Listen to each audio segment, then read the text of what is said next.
until they realized that God had never left them after all. And so the stories multiplied and got passed along from person to person. Have you not heard?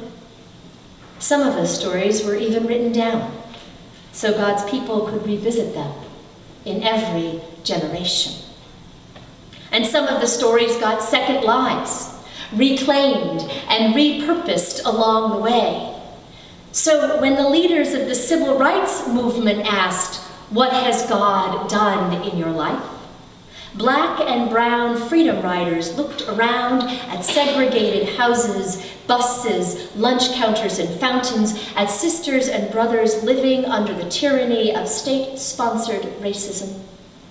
They remembered the one who freed the Hebrew people from oppression in Egypt, and they testified, God made a way out of no way.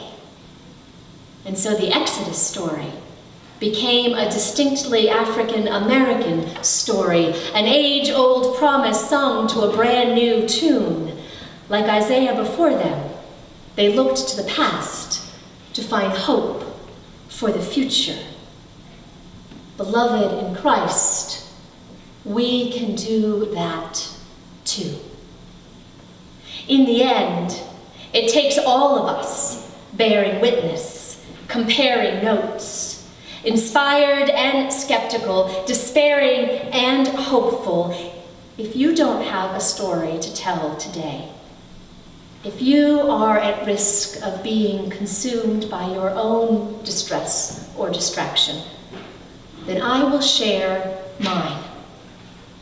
I will tell you about the hawk I once met on a trail, the birth of my children, and the sun-drenched afternoon in far-away Assisi when I first felt the clear call to ministry. I will tell you about getting schooled in my own white privilege by people who loved me well enough to tell the truth, and about watching an island being born as lava poured into the sea. I will tell you about worshiping in every Black church.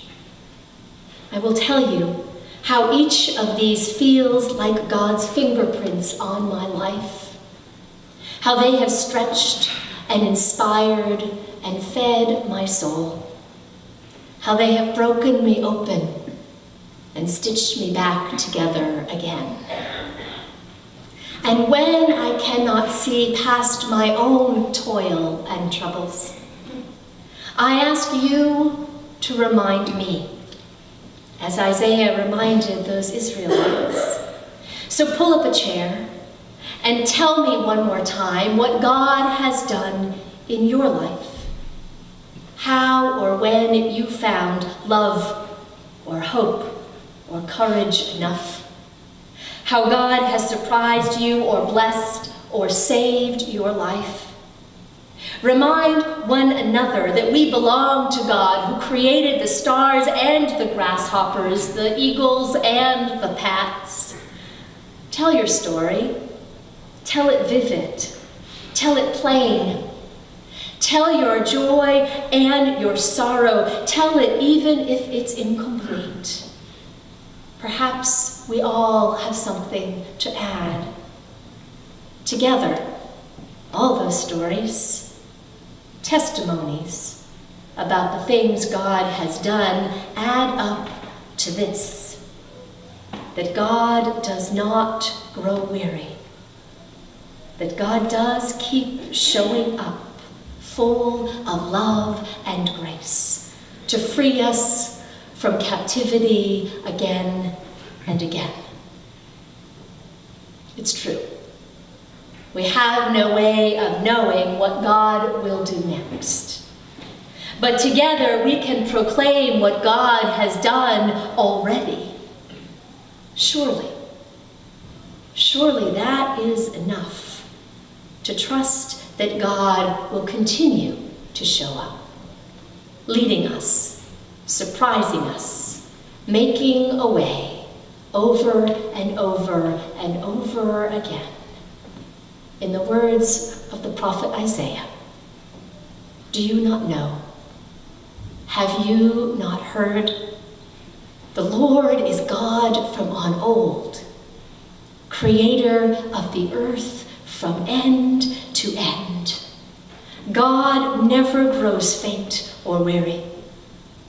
God's wisdom cannot be fathomed. God gives strength to the weary, fresh vigor to the spent. Youths may grow faint and weary, and the young stumble and fall, but they who trust in the Lord shall renew their strength.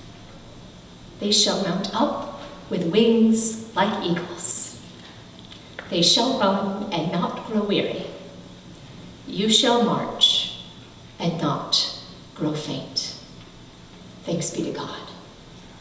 Amen. Thank you.